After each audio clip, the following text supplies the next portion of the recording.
Coordinate geometry, big topic in C1 in your AS maths, and nice easy one, I think, nice easy one to get your head around.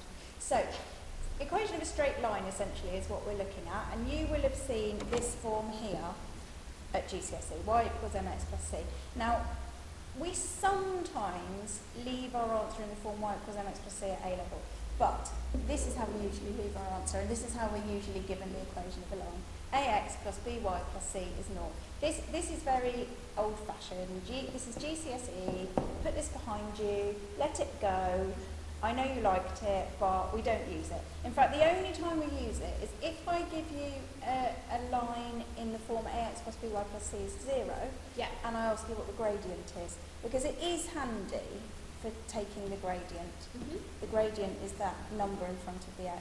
Whereas it's so hidden in that. It's completely hidden in the top one, yeah. So if we had 2x plus 3y minus 7 equals 0, the gradient is not 2.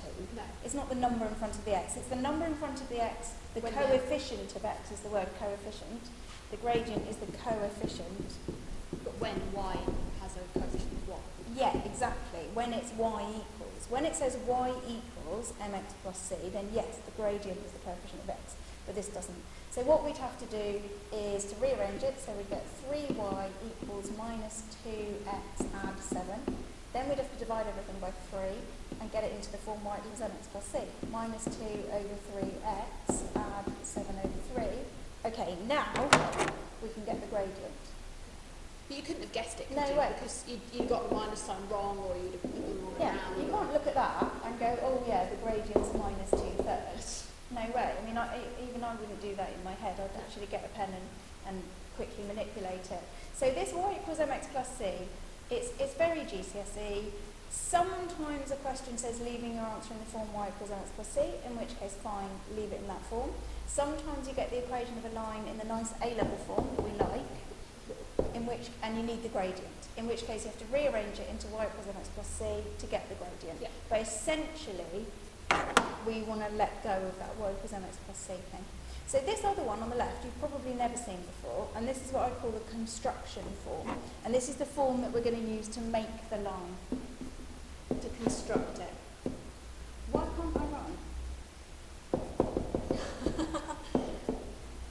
Is that how you spell construction? That's construction. Okay, good. Okay, well, whatever that says, I'm meaning the word construction. So this is the construction form, and basically, this is going to be your favourite. Mx minus a is y minus b. It's going to be like your mantra for this whole topic. Mx minus a is y minus b. So any question at all, in any circumstance that has anything to do with a line, you're going to write down mx minus a is y minus b before you even read the question. Okay, this is really important. So if anybody ever says to me, I'm not sure what to do on this question, and it's about a line, and they haven't just written down mx minus a is y minus b, then I won't speak to them until they've written that down. So this is what we write this down straight away. As soon as you realise it's to do with a line, you write mx minus a is y minus b. Okay? So I'm going to show you what you do after you've written it down, basically. Oh no, first we're going to talk about this. This is important. This is GCSE, but for those who haven't seen it or can't quite remember, do you know the name for these types of lines when they cross each other like this? They are perpendicular. Excellent, perpendicular.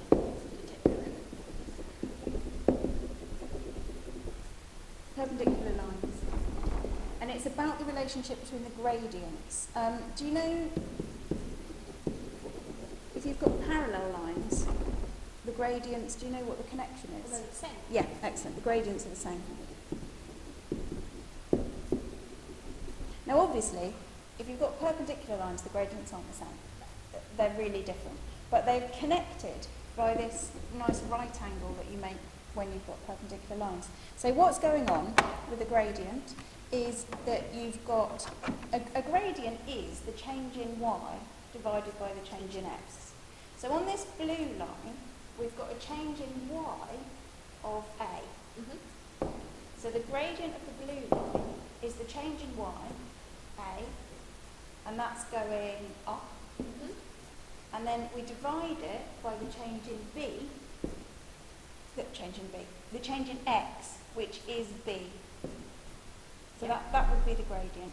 This on the top is the difference in y, dy we call it, and this on the bottom is the difference of the x's, the difference in x. So the gradient, dy by dx, the gradient is the change in y over the change in x, difference in y, difference in x over b. Now when you have a perpendicular line, what you're doing is the total opposite. So instead of going across b, we now change the direction totally and go up and down. And because we went right, positive, we're now going to go down, negative. So this is doing the opposite basically, down b. So the gradient of this pink line, the change in y is now minus b, down b. That's the change in y, dy. And the change in x is now, instead of being up a, is across a. So a is the difference in x, the change in x. So the gradient is minus b over a. So what's happened is that a gradient of a over b has turned into a gradient of minus b over a. So two things have happened. This is line 1 and this is the perpendicular line. So it's turned upside down. Do you know the official word for turning upside down? Reciprocal. Reciprocal, yeah. So it's reciprocated. Reciprocate, i.e. turn upside down. That's what's happened. And what's the other thing that's happened? It's gone negative. Gone negative, yeah. So it's changed sign. So if it was positive, it would be now negative, and if it was negative, it would be positive. So we usually summarise that, and this sounds complicated, but it is what we've just been talking about, as perpendicular lines, the gradient is the negative reciprocal. It sounds posh, it really is. Yeah. Reciprocal just means turn it upside down. Negative doesn't mean make it negative, it means swap the sign over. So positive to negative, negative to positive. So you just need to remember that. You might see it in books as a negative reciprocal, but it just means flip upside down and change the sign, exactly. So you might also see it written like this, that one gradient is equal to the other gradient upside down. There's a way of writing that it's been turned upside down. That's the reciprocal negative. You could also see it if you multiply both sides of this equation by by the second gradient. So the first gradient times the second gradient is minus 1. So this is in words. This is what the words are saying. One gradient is the other gradient flips upside down with the sign change. And this is a sort of formula for how to remember it or how to check it, that one gradient times the other gradient gives you minus 1, exactly. Okay, let's make some lines. So, mx minus a is y minus b. Here it is, our construction form for the line, the one we really like. AB, this is really easy. This is just any point on the line.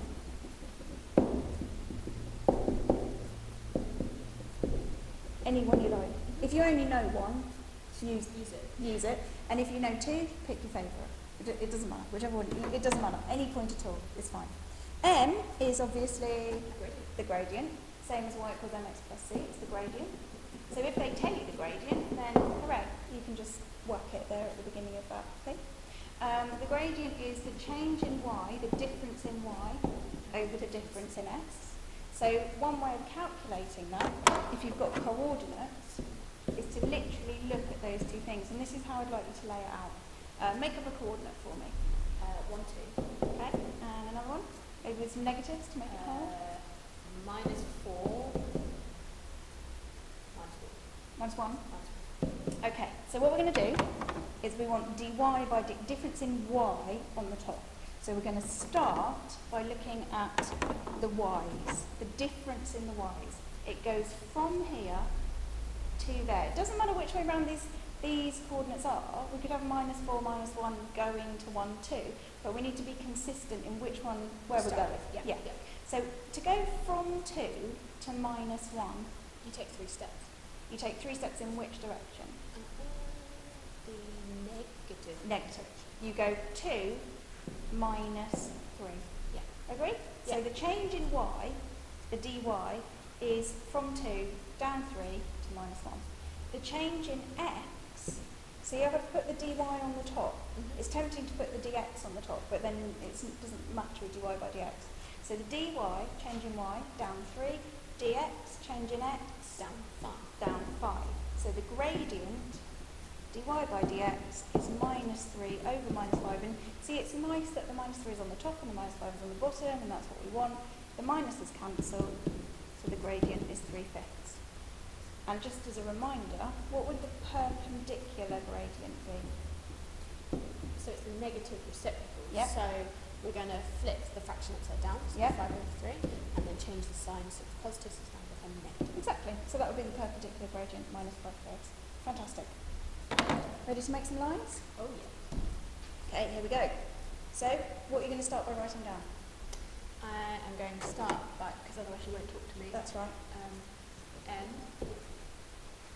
x minus a equals y minus b.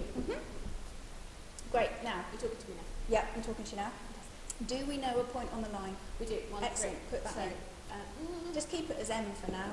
We'll come back to that problem. x minus 1, y minus 3 is plus 3. Perfect. Do we know the gradient? So we do gradient half. Excellent. 1 half x minus 1 is y minus 3. And it hasn't asked for it in any of the formats. Y plus. There we go, 3. Yeah. No, it hasn't asked for any of the formats. I mean, should we put it in the A-level form just for fun? It's a good point actually to demonstrate what most students would do at this stage is expand out these brackets. Yep. So they'd have a half x minus a half equals y plus 3. Then they'd move everything to the left. A half x minus a half minus y minus 3 is 0. Then if we tidy that up into ax and by, how many x's, how many y's? Then we've got to do minus a half minus 3. That's not very good fun. Well, that's equal to minus a half minus 6 halves, which is minus 1 minus 6 all over 2. Minus 7, this is horrible. Minus 7 over 2. Now, the thing about the A-level form, I don't think I actually pointed this out at the time. It's actually quite important, so I should have done. Let's go back to it. No, I didn't. Bad me. Is that the A, the B, and the C, the numbers must be whole numbers. Integers, they're called. Whole numbers. They can't be fractions. They can be positive or negative, but they can't be fractions. So, the way I've got it at the moment is ax plus by plus c is 0. Where is it? There we go. So I've got half x and minus 1y and minus 7 2 is But those 0. are not integers, are they? They're not integers, so what I need to do is double everything. So a half x doubled is x, Yep. minus y doubled is minus 2y, minus 7 over 2 doubled is minus 7, 0 doubled is 0, and now I've got the correct answer. I bet I can do that a lot quicker. Yeah, it's disgusting doing it that way, it's just horrible. I'm going to get rid of all of that and we're going to do it much nicer. Okay. Go away, go away. We don't even need you anymore at all. Okay, so what are you going to do first? Well, I want to get rid of this. I think this is nasty. That half? Yeah. Yeah. So to get rid of a half, I need to multiply everything by 2. Yeah. And I can do that with this equation. Right? Mhm. So x minus 1 is still left on that side. Times by 2, so 2y plus 6. Excellent. Get everything on the left. And then so now I've got x minus 1 minus 2y minus 6 equals 0. Yeah. X minus 2y minus 7 equals 0. What was that, 3 steps compared Yeah. to 15? Yeah. And we didn't have to add any fractions, and we didn't have to times it at the end, and it's just much nicer. The only thing to point out here, I think, for some people, they're not sure if you double this, whether you get x minus 1, Yeah. or do you get 2x minus 2? Because do you double this and this, or do you only double one of them? That's often a question that I get asked. But isn't this 1/2 times x minus 1 Yeah. times 2? Yeah. And then we know that multiplication doesn't matter which order you do it in, Yeah. you only do it once. Yeah. So we can switch that around. We've got 1/2 times 2, which is 2 over 1, Yeah. times by x minus 1. Yeah. So now we've got 2 over 2, which is 1, times x minus 1. Yeah. And then because it's 1 times, we can Yeah. just forget it, which Which is is x minus 1. Yeah. Yeah. I think it's the x minus 1 being in brackets that's confusing, because the brain kind of thinks that it has to do like multiplying out. multiplying Yeah. out. But But I often think about it as like a lozenge, and just imagine that it kind of isn't just brackets that you can get into, but for the purposes of it, is to imagine that it's actually, it's just at this point A a thing. Yeah. And you've got half times that thing yeah. times by Yeah, 2. I like that and then idea. you multiply it So if we make the brackets more a little balloon for it, Yeah. then you can see that you've got a half times x minus 1 times 2. Yeah. And in the same way that when you're doing quadratic formula and you have 4ac, Yeah. b squared minus 4ac, if you had 4 times 2 times 3, Yeah. then that you can- isn't 4 times 2 add 4 times 3. No. It's literally 4 times 2 times 3, which is 8 times 3. Yeah. And then once you've dealt with it, if you still, for instance, had a number in front of your lozenge, then you can start to think, right, well, now I've Yeah. got no other numbers multiplying, there's nothing around here or anything, Yeah. then I can start to look at it as fractions again. But Yeah. to think of it as Yeah. a little bubble that you can't manipulate, that Yeah. helps. Okay, next one. What are you going to write down first? So you'll talk to me. I know, but I just wouldn't be able to. Be too upset. Good. Do we know a point on the line? We know 2. Hooray. Which one's your favourite? I like 4s. Okay. So I'm moving for 4 on that. Okay. Minus minus 4 is plus 4, which goes in the other one. Minus minus 1 is plus 1. Excellent. Do we know the gradient? We don't. But Okay. we do have 2 points. We do have 2 points. Do you remember how I showed you to lay out finding the gradient between 2 points? The gradient of the line between 2 points.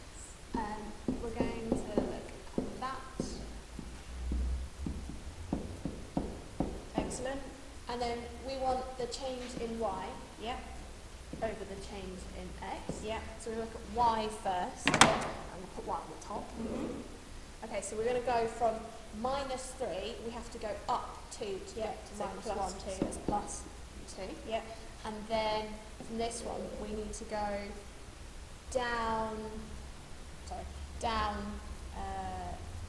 5. Yep. Oh no, along. Well, left, yeah. But it's, you can think of it just in terms of a number line. Yeah. 1 to minus 4 is minus 5. Minus 5. So 1, what do you do to 1 to get to minus 4? You take away 5. Yep. So then that's going to be 2 over minus 5, Yep. which is minus 2 fifths. Yeah, the minus can go anywhere. You can have minus 2 over 5, or minus 2 fifths, or 2 over minus 5. They're all the same. The benefit, I guess, of this one is that the minus is very obvious. Yeah, I like that one best. Yeah. Yeah. Yeah. So, That was the gradient, that wasn't was it? the gradient. Yeah. So this is the gradient we're going in there. Shall I make some room? So, we're going to have minus 2 fifths, x plus 4, y plus Yes. 1. Right, now. Don't like the divide by 5? No, do not like divide by 5, so I'm multiply everything by 5. Yeah. So, again, I guess like we were saying earlier, we've got minus 2 Yep. fifths times 5, so that is Cancels. minus 5, x plus 4, 5y plus. Excellent. That's how I want to see everybody doing it. Yeah, me So too. when you've got the gradient as a fraction, start by multiplying both sides by the denominator of the fraction. It's going to make everything nice whole numbers. Everything's going to be nice. Why would we faff around with fractions? when we Exactly. get them? Exactly. So then that's minus 2x minus 8, 5y plus 5. Get everything over on the left. We've got minus 2x minus 5y. Minus 8 minus 5 is minus 13. Yep. So, Yep. And they're all whole numbers. So we Yeah, don't they're have- all whole numbers. It's all fine. You can, if you want to make it look a little bit prettier, you can times both sides by minus 1. So minus 2x times minus 1 is 2x. Minus 5y times minus 1 is plus 5y. Minus 13 times minus 1 is plus 13. 0 times minus 1 is still 0. And it just looks a little bit nicer. I think so. I mean, usually having it just, I don't know, it's just prettier. It makes no difference, but usually having the coefficient, the number in front of x being positive is I don't know, it's just, Which stops the negative sign falling off the end. yeah. I mean, it doesn't, either is fine, but usually I would do it just for fun, just to make it look pretty. Okay, start in the way that we start.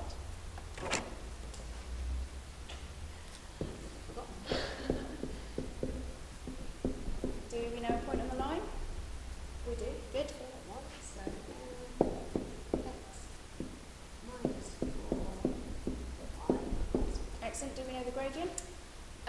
What, we don't know it directly. No. What do we know about this? Well, parallel, it means same gradient. Same gradient, actually. Yep, perfect, same gradient. So is the gradient of this line 3? No. No. It is not 3. Okay, do you remember how to find out what the gradient of the line is? We need Well, to we get need it. to rearrange it into the form y equals mx plus c. Yeah. GCSE form. Yeah. So y's on the right side is positive, so shove everything else over, which is minus 3 plus, minus 3x plus 1. Yeah. So our gradient is minus 3. Excellent. And we want the same gradient. So we want the same gradient as minus 3. So that bit's going to go in there, isn't it? Yeah. So we get minus 3x minus 4 y plus 1. We've got no nasty fractions this time, so minus 3x plus 12 equals y plus 1 minus 3x minus y equals plus 11, 0. Yeah. Multiply everything through. Yeah, you can, I mean, in a way, it's better to just leave it as it is, because what if you make a mistake doing that and then you lose a mark because you've gone wrong? But I would do that because I think it just looks nicer, but then that's just me being fussy about maths being pretty. Okay.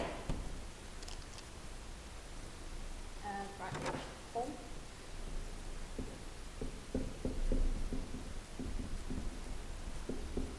Excellent start. We know a point, so mx minus 4 plus y plus 1. Yeah. And then we know we want perpendicular, so we want the negative Yeah. reciprocal Yeah. to that line, which isn't even in the right form yet. Mhm. Okay, so my first step, we're going to do that, I think. Yeah.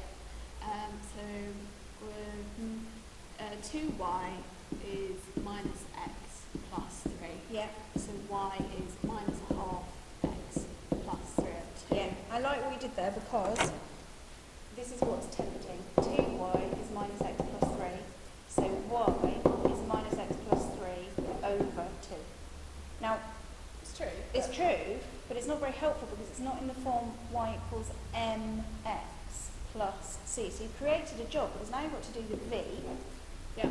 Y equals minus x over 2 plus 3 over 2. Now you've got to do sliding on this, minus 1 over 2 times x over 1, in order to, plus 3 over 2. Then you get your minus a half x add 3 over 2. Whereas the way you thought about it, you just said, I'm going to half the minus x, half the 3 directly to create the m and the c. So that's much nicer. Skip some steps. Okay, so the gradient of that line is minus a half. And we want We want the negative, so we can take this bit and have a look at it now. Yeah. This bit, can't we? So we want the negative reciprocal. So it's a minus at the moment, so Yeah. we want a plus. yeah. And then we want to flip that the other way Yeah. around. So our gradient is going to be plus 2. Yeah, exactly. And now that can come over here. So our gradient's 2x minus 4. Thank goodness these numbers are nice. I don't know I can handle much more. 2x minus 8 equals y plus 1. Excellent. 2x minus y minus 9 is 0. Perfect. They're all integers. It's in the right form. Fantastic. All done.